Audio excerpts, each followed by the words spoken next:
There's a moment just before the cameras flash, when everything goes silent.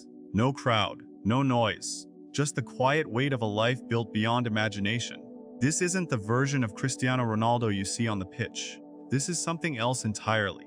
A world of shadowed hangars, hiding multi-million-dollar jets, gates that open to mansions more like private empires, engines of rare machines worth more than entire neighborhoods, just waiting in silence. But here's what makes it unsettling. None of this happened by accident. Every detail, every asset, every move calculated, because behind the lifestyle isn't just wealth, it's a system. And once you see how it works, you can't unsee it. The truth about wealth is this: most people only ever see the surface, the cars, the watches, the headlines. But with Cristiano Ronaldo, the surface is just a distraction. Because the real story isn't what he spends, it's how everything around him is engineered to grow.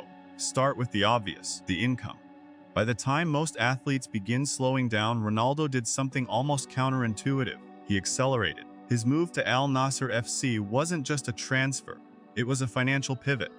Reports place his earnings at over $200 million annually when you combine salaries, bonuses, and commercial agreements tied to the deal. But here's the question most people don't ask.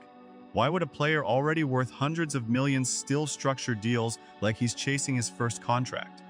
Because the salary is just one layer.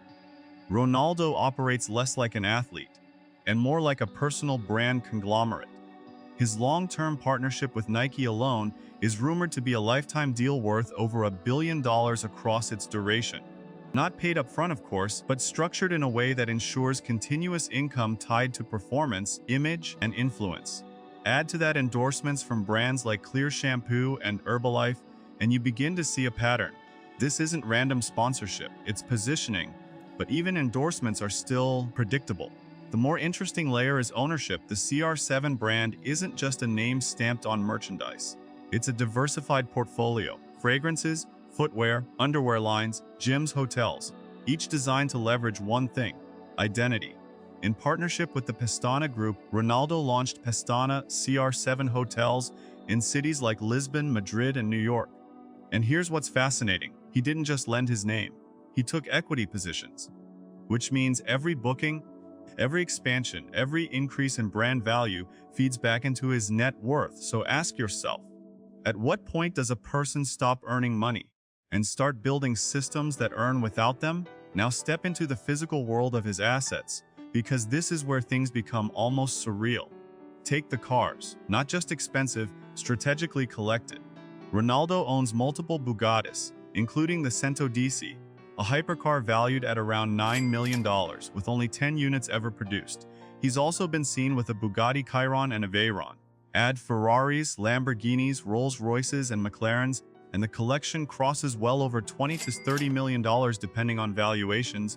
But here's the real question: are these just toys, or are they assets? Limited production hypercars like the Cento DC don't behave like normal vehicles.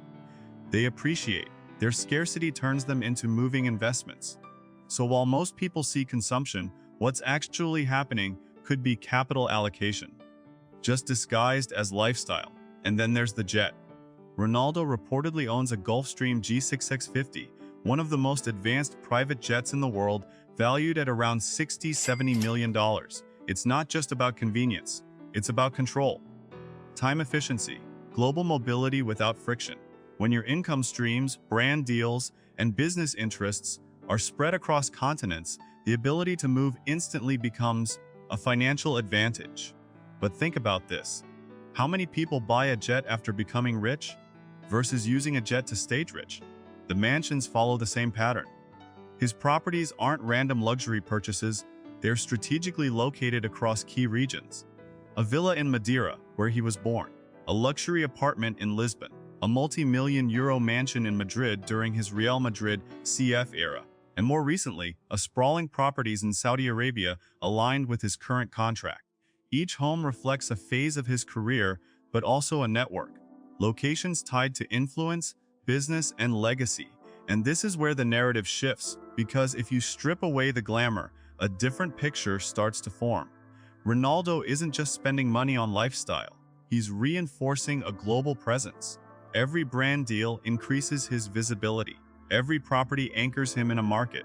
Every business extends his earning potential beyond football. So the real question becomes, what happens when the football stops? Most athletes face that cliff.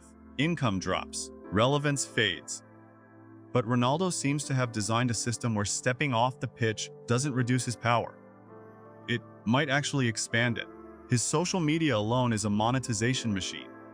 With hundreds of millions of followers across platforms, a single sponsored post can reportedly earn millions. But again, look deeper. This isn't just influence, it's distribution. He doesn't need traditional advertising channels. He is the channel. And that changes everything, because now brands don't just partner with him, they rely on him. His audience becomes their market. His identity becomes their gateway. But here's something worth thinking about. Does this level of control come with a cost? Maintaining a global image at that scale requires precision, discipline, consistency. Every appearance, every post, every partnership has to align. There's no room for randomness, no room for collapse, which means the lifestyle you see, the jets, the cars, the mansions, is only the visible reward. The invisible side is structure, routine, relentless optimization. So when people say he's living the dream, are they seeing the full picture or just the highlight reel? Because behind every hypercar, there's a decision. Behind every endorsement, a negotiation. Behind every property, a long-term strategy. And the deeper you look, the more it feels like nothing is accidental. Even his longevity in football ties into this system. Peak physical condition extends his career. A longer career sustains visibility. Sustained visibility increases brand value. Increased brand value drives higher paying deals. And those deals fund assets that continue generating wealth independently. It's a loop, carefully maintained. But here's where it gets even more interesting. Ronaldo didn't start with this system. He built it, step by step, contract by contract, brand by brand, which means the lifestyle we see today isn't just the result of success. It's the result of understanding how success compounds. So the next time you see one of his cars, or one of his homes, or even just a simple post on your screen, ask yourself, are you looking at wealth, or are you looking at a machine designed to produce it? And if it is a machine, how exactly does it keep running at this scale? Because in the next part, we're going to go deeper into the structure most people never see. The investments, the hidden business moves, and the financial strategies that quietly turned a football career into something much bigger. Something that doesn't just spend money, but multiplies it. By now, you've seen the surface, and you've started to sense the structure underneath. But this is where things shift from impressive to almost surgical. Because what separates Cristiano Ronaldo from most wealthy athletes isn't how much he earns, it's how deliberately that money is redeployed. Let's go deeper into the part most people never analyze, the system behind the system. Because income alone, even at $200 million a year, doesn't create long-term dominance. What matters is what happens after the money arrives. Ronaldo's portfolio quietly extends into industries that don't depend on football at all. Take fitness. He co-founded CR7 Crunch Fitness, expanding into a global gym franchise model. On the surface, it aligns with his image, discipline, physique, performance. But underneath, it's something else, recurring revenue. Membership-based businesses generate predictable cash flow. That's not accidental. That's financial architecture. Then there's hospitality. The partnership with Pestana Group wasn't just about luxury branding. It was about entering a sector where his name could directly influence occupancy rates. Think about it.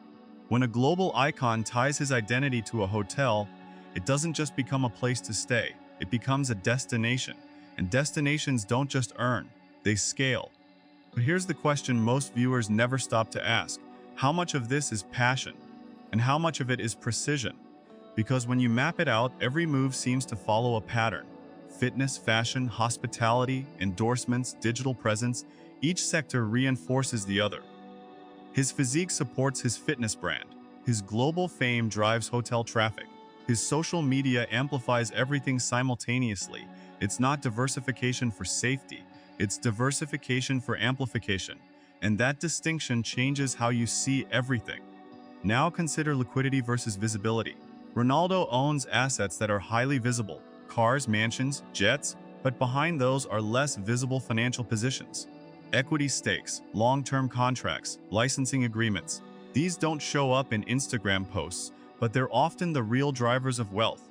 For example, his lifetime deal with Nike isn't just about wearing a logo.